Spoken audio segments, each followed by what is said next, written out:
You're watching Our Time on the Freedom TV channel. I'll be bringing you the top news at this hour. My name is Oleg Borisov. Glad to have you with us. One person was killed and 6 others were injured as a result of shelling in the Kherson region. Russian forces attacked the region with drones, artillery, and aerial bombs.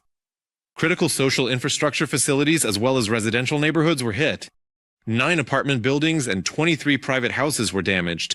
Over the past day, Russian forces shelled settlements in the Donetsk region 1,267 times. As a result of the attacks, 2 people were killed and 14 others were injured.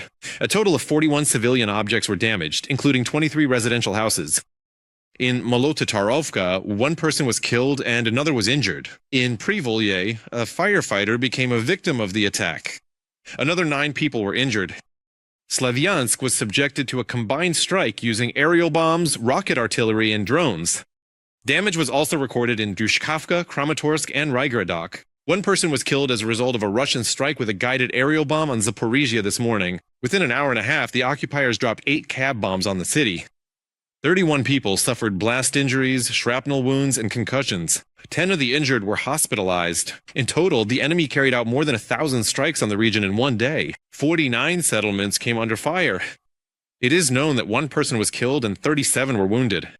The neighboring region, Dnipropetrovsk, also came under Russian attack. Russian Federation troops shelled Nikopol, Pokrovska, and Marganets communities with drones. Both apartment buildings and private homes were damaged. In Russia's Vladimir region, a fire broke out at the Wildberries company's logistics center. Footage of the fire appeared on social media. The company reported that receiving goods and shipping orders have been temporarily moved to other facilities. Preliminary reports say the logistics complex covers almost 172,000 square meters. This center is considered one of the key hubs that ensure the distribution of goods between the Moscow region and the Moscow, northwestern, and northern parts of the European territory of Russia. For Ukraine, anything in Russia that supports the war and Russian aggression against Ukraine is considered a completely legitimate target.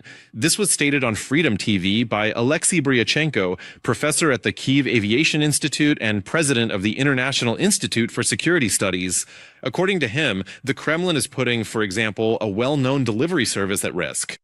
After all, the Russian authorities use it to transport cargo and dual-use goods for the military-industrial complex, while Ukraine strikes exclusively at military targets on Russian territory. Russians can thank Putin personally for the fact that even Wildberries is now under Ukraine's long-range strikes because they basically can't organize proper logistics.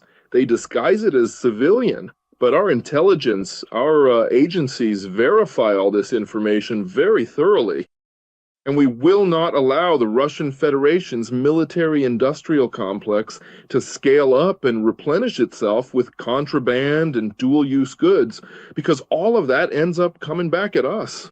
The drone forces of the armed forces of Ukraine attacked a column of Russian equipment in the temporarily occupied territory of the Zaporizhzhia region. This was reported by SBS commander Robert Mortier Bravdi. According to him, Ukrainian operators spotted a fuel truck convoy in the area of occupied Primorsk. After that, fighters from the 3rd Battalion of NAZ of the 414th Separate Brigade, Taki Magyar, struck the targets. As a result of the attack, 2 fuel trucks and an escort vehicle were destroyed. Ukrainian main intelligence directorate soldiers used Magura sea drones to strike 2 Russian radar installations in temporarily occupied Crimea. The targets were a control vehicle of the Podlet complex and a Peril 4 radar identification system. The operation was carried out at the end of July by the forces of Group 13 unit. The main intelligence directorate emphasized that sea drones are now capable of striking not only ships but also ground targets. According to the military, this opens up new possibilities for conducting operations against Russian forces on the peninsula. The intelligence officers also reminded that since the start of the full-scale war, the unit has destroyed 9 Russian ships and hit several aerial targets. The annual meeting of the heads of Ukrainian diplomatic missions abroad has begun in Kyiv. The ambassadors visited sites of Russian strikes in Lukyanovka and honored the memory of those who died at Independence Square, Maidan Nezalezhnosti. This was reported by Ukraine's Ministry of Foreign Affairs.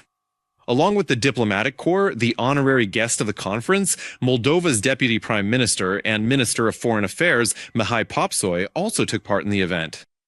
The meeting of Ukrainian ambassadors will last for 5 days. President of Ukraine Volodymyr Zelensky will address the representatives of the diplomatic missions, outlining the key priorities for the upcoming political season. And the acting head of Ukraine's Ministry of Foreign Affairs, Andriy Sybiha, provided more details about the event's agenda. There are also scheduled speeches and meetings with the chairman of the Verkhovna Rada, Ruslan Stefanchuk, which will focus primarily on aspects of parliamentary diplomacy, and with Prime Minister Serhiy Koretsky, where attention will be given to economic development during wartime and supporting partners in strengthening Ukraine's resilience ahead of the winter period.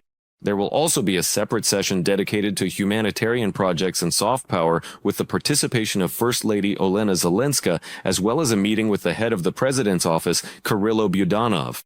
We chose the title Restoring Peace and Ukraine's Leadership. Restoring peace, because there is no more important task for our diplomacy than ending the war. Ukraine's leadership, because our country has taken on a new role on the international stage, which needs to be secured and expanded.